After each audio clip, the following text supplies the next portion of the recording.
This is The Real News, and I'm Jess Lenore in Baltimore.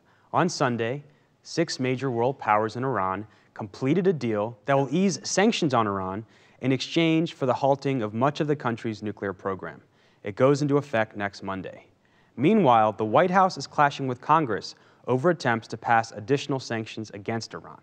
A statement released by the National Security Council on behalf of the White House on January 9th said, quote, "If Congress passes this bill, it will be proactively taking an action that will make diplomacy less likely to succeed. The American people have made clear they prefer a peaceful resolution to this issue. If certain members of Congress want the United States to take military action, they should be upfront with the American public and say so." Now joining us to discuss this is Robert Naiman. Robert is the policy director at Just Foreign Policy. His recent piece in the Huffington Post is titled "Lobbying for Iran War, AIPAC's Napkin is Half Empty." Thank you so much for joining us. Good to be with you. So, Robert, why is Barack Obama's own party, the Democrats in the Senate, why are they trying to stab him in the back on this? And who are the players that are behind this push in the Senate and in Congress?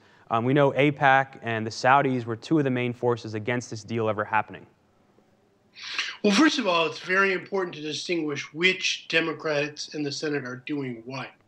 As of now, only 16 Senate Democrats have co-sponsored AIPAC's bill, the bill that you're referring to, that the administration and many other Democrats say would blow up U.S. diplomacy with Iran.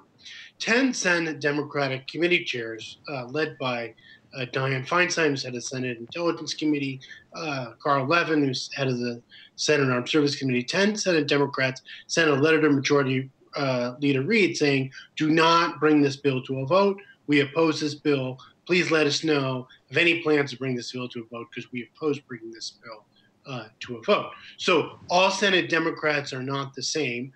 16 Democrats supported the bill.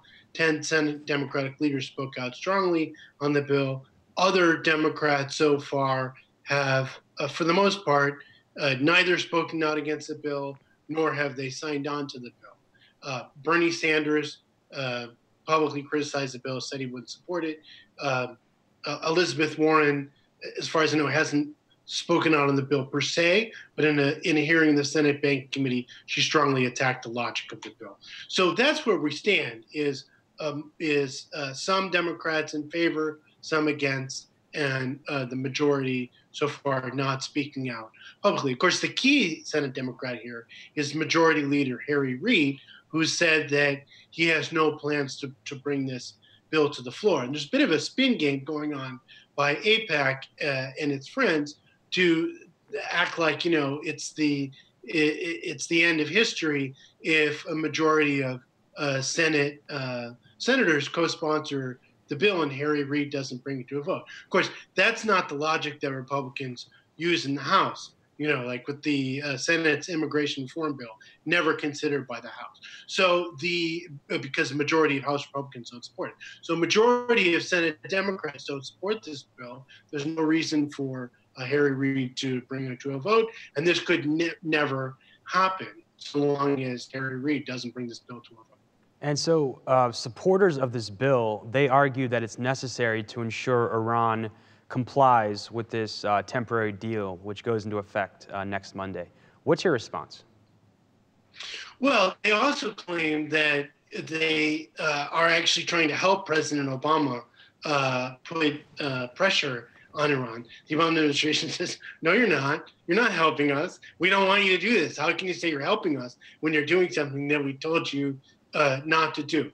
The fact of the matter is that the interim nuclear deal says the United States and its partners in the deal agreed that they would not do new sanctions. So first of all, this is a new sanctions bill.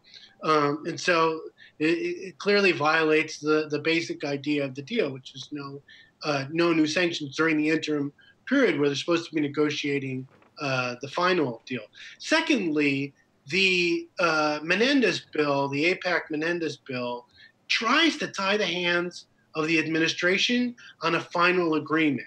And here's where, you really see the hand of the Israeli government and AIPAC. They try and tread a bar saying that there can be no enrichment of uranium in Iran in a final deal Iran's nuclear infrastructure has to be totally dismantled. Of course, that's a non-starter.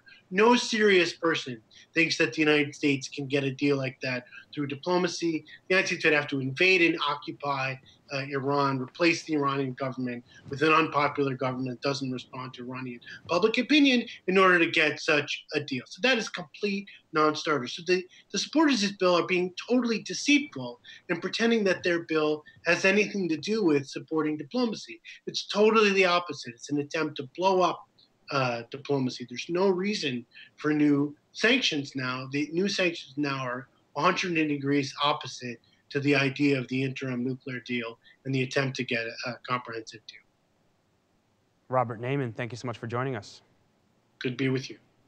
You can follow us at The Real News on Twitter. Tweet me questions and comments at Jessel Noor. Thank you so much for joining us.